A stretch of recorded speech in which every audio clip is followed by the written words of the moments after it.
Hi everyone, hope you're all well. In this video we're going to talk about what are the three core technologies of web programming and web development. So website development refers to the actual building and construction of a website. In this video we'll also discuss some of the different methods of website development and why it's worth paying attention to for your business needs. So web development is the process of constructing a website and ensuring the infrastructure of a website is stable, secure, and functional. A lack of strong website development puts websites at risks of not functioning properly, losing traffic, decreased sales, and possible security concerns. It's also worth noting that consumer purchase decisions are increasingly determined by the user experience of a website. Web development ensures that the purchasing process is smooth for e-commerce websites and everything is functioning efficiently behind the scenes. There's lots of methods for constructing a website. They can be built manually with in-depth handwritten coding or with free and user-friendly website development platforms like WordPress. Both ways of building have their own strengths and have their own cons, and sometimes depending on the situation, one way of developing a website might be better than the other. Pre-built website development platforms like WordPress are known as WYSIWYG editors, so what you see is what you get, where you basically just drag website elements onto your page wherever you need them. Building a website from scratch is more difficult and requires more expertise, but even with the pre-built website templates, it still takes some patience, knowledge, and understanding as well. So people who develop websites, they are known as web developers. A web developer is essentially the architect of your website. They will construct and manage the website, ensuring that it has strong core infrastructure and that is working functionally exactly how you want it. Web developers are highly skilled in creating websites through a variety of platforms and programs, and their main aim is to ensure that the website functions properly and is secure. Web developers have a number of tasks, but some of them include ensuring the website navigation is smooth, fix any hosting issues that users might come across, create URLs, optimize SEO practices within their website, increase performance, increase capacity, ensure security, and also functionality. Websites should be functional as well as aesthetically pleasing. Creating a strong and engaging website is a complex process, but a poorly developed website will frustrate your users and may even affect your brand's reputation and potential sales. A skilled web developer will create a website that is designed to be a high-performing website that best suits your business and industry needs. So when it comes to actually building your website, there are three core web technologies being used all the time: HTML, CSS, and JavaScript. It's important to note that these three web technologies aren't the only ones used, but they are the most important ones. And if you are starting out in your journey to become a web developer, it's important for you to know these three core web technologies, and it's usually the starting point as well for you to know. They are the three main languages that are used by developers and programmers to build websites. JavaScript would be the actual programming language. It will define sort of almost the behavior of certain elements on your site, like buttons, sliders, things like that. HTML is used to structure the website, and CSS is then used to style the website. Things like the colors, padding, margins, all of that is defined in the styling of it as well. Although technology is ever evolving, CSS, while in the beginning was purely for design, it has evolved to a place where you can implement smooth transitions and even animations with just CSS. Basic programming you can do with CSS as well. So for example, something called media queries. Media queries are rules written in CSS, and it's used to apply different styles when the viewport of a website changes. So essentially different styles for different media types and different devices. So media queries can be used to check things such as the width and height of a viewport, the width and height of a device, the orientation, and even the resolution. So using media queries are a really popular technique for delivering a tailored style sheet, so essentially a responsive web design, to desktop, laptops, tablets, and even mobiles. You can use media queries to specify that certain styles are only for certain layouts and certain devices. In addition to these media types, there's also media features. So media features provides more specific details to media queries by allowing to test for a specific feature of the user or display device. So for example, you can apply styles to only screens that are greater or smaller than a certain width.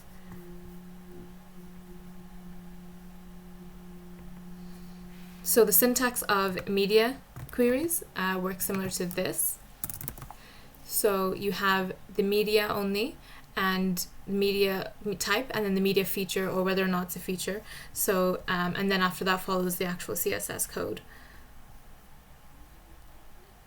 So for example, in this bit of CSS with the media queries, this will essentially, the display none will hide an element when the browser's width is 600 pixels or less. And that's using the media screen feature. So it's testing the screen of the device and then displaying and then using the CSS code.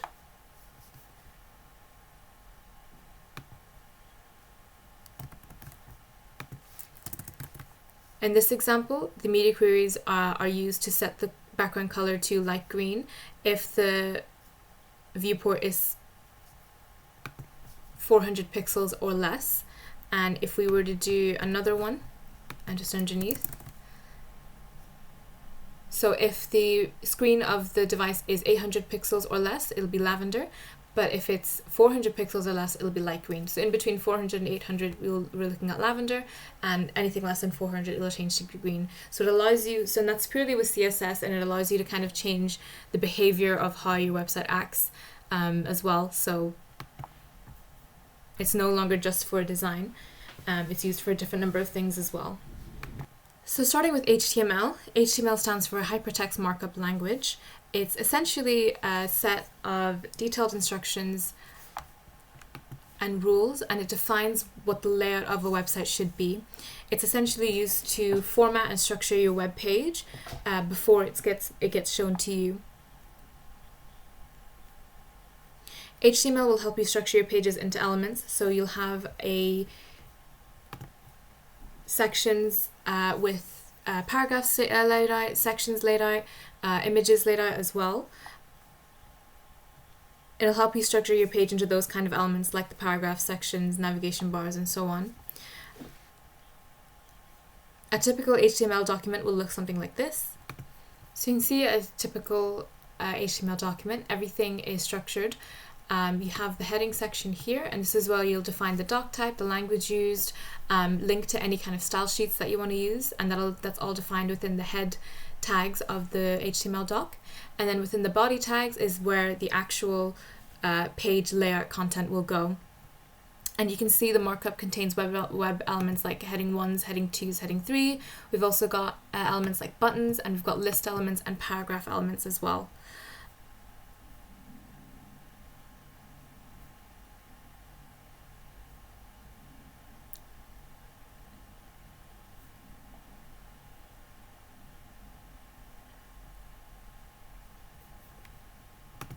So this is what the HTML markup looks like on an actual web page. So you'll see all of the headings that we've defined, all of the paragraphs, and all of the buttons as well. And so this is essentially the front end, and the back end is what we defined in the editor. And you can see side by side how that all looks. So we have the headings elements here, the paragraph elements, and we've got the button down at the bottom. But you can see though this page is really basic and unattractive. If you are building anything, then what you would use then is CSS to actually style the page as well. So with the HTML, we're using it to structure the page, place all of the elements on the page exactly where you want it. The CSS then will be used to style the page.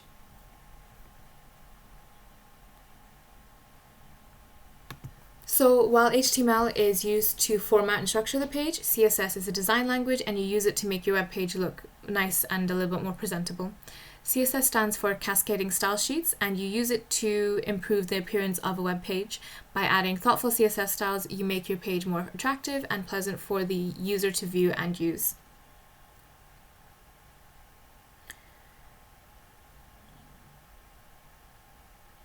You can use CSS to lay out elements by positioning them in specified areas of your web page. To access these elements, you have to select them, and you can select single or multiple web elements and specify how you want them to be positioned.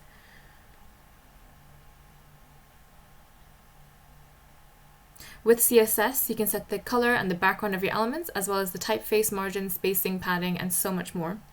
If you remember with our HTML, we had elements which were pretty self-explanatory, and for example we've got the heading here, and we can change the colors of that as well, and CSS works very similar. So for example, we've selected the H1 heading, H2 heading, H3 heading, and we'll do the italicized heading as well. And what we've done is we've added a background color. So the H1, we've defined a background color with this hex code. H2, we've defined this background color. H3, we've defined this background color as well. And if we change the HTML, we'll add some text. We'll say background, add red background.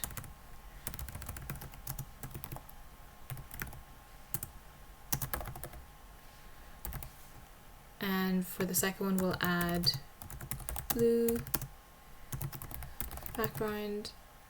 And last one, I think it was green, so we'll add green background.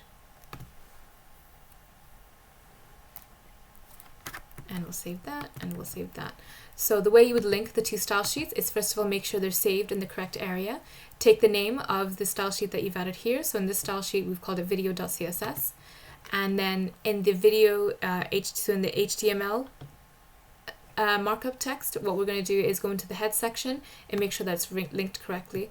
So it's linked to the style sheet, and the name of the style sheet is video.css. So it's going to look for this CSS file in the same file that it's in.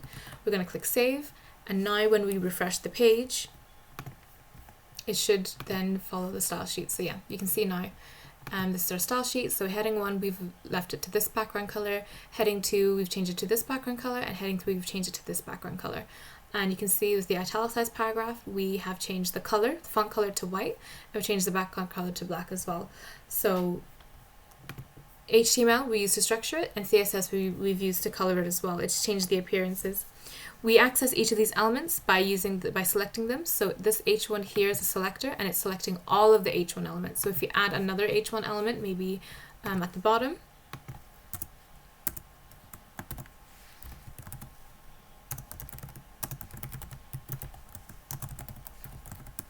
click save.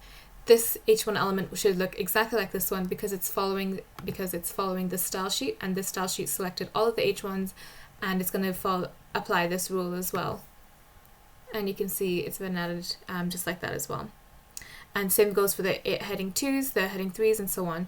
You can select any single HTML element you want and specify how you want it to look and how you want it to be positioned.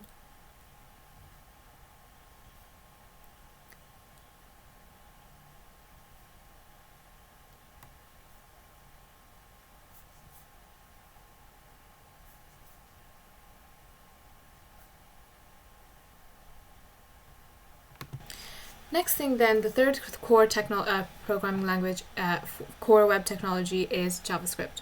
So if HTML is the markup language and CSS is the design language, JavaScript is the actual programming language.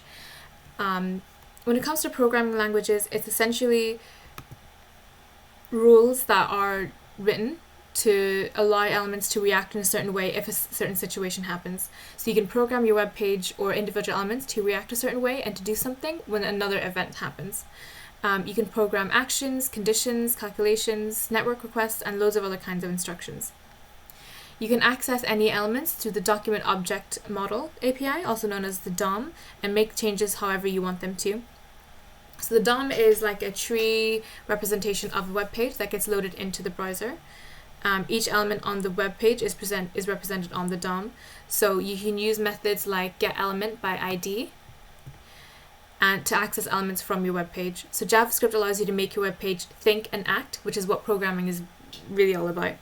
If you remember from our HTML example, there was a button that we've added at the bottom. It's using the sum element to kind of add two numbers together. So in JavaScript, the display sum function gets both items from the web page, converts them to numbers, sums them up, and passes them as inner values to another element. The reason why we were able to access these elements in our JavaScript because we had set unique attributes to them as well.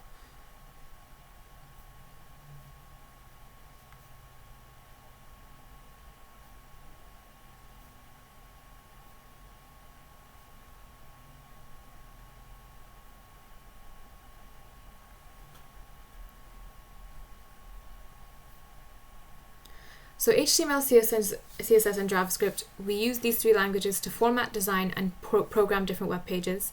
And when you link together some web pages with hyperlinks, along with assets like images and videos, and so on, it gets rendered into a website. This rendering happens typically on the front end, where users can see what's being displayed and interact with it.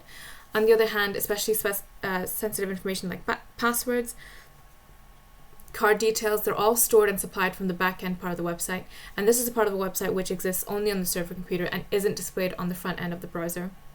So users can't really see or readily access that information or anything. As mentioned before,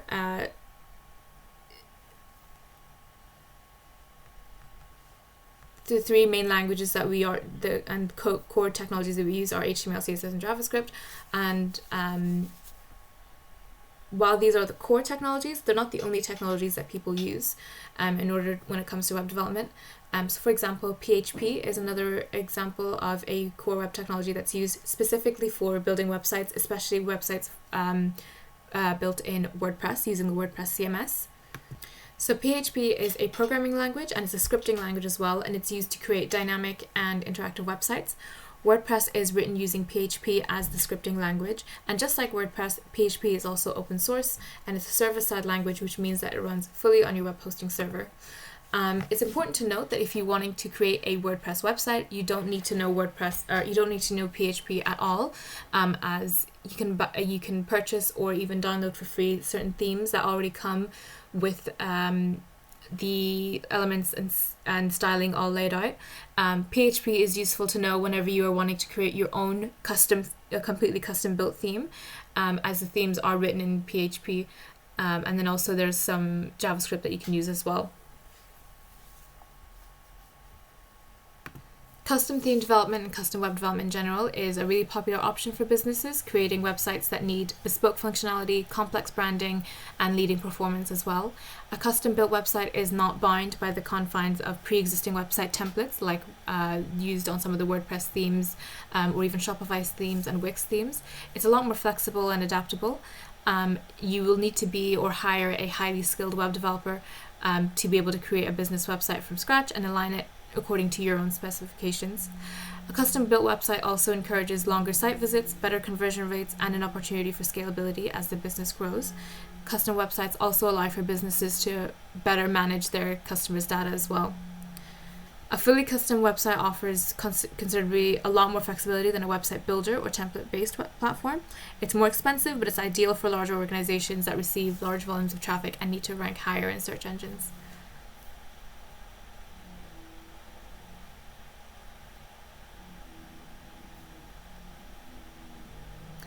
When it comes to web developments, there are loads of courses out there, and here at ProfileTree, we understand that clients want to know how they can update and manage their businesses themselves after we've helped them to create a bespoke website. We have courses and training sessions for clients. We can also teach you how to alter information and content on your website platforms, and we can train clients on how to make content appealing and more functional. If you'd like to learn more about the basics of web development for managing your business website, either get in touch today and see how we can help, or check out some other videos in our playlist. We have loads of videos out there for different kinds of websites for you to get started. Thanks.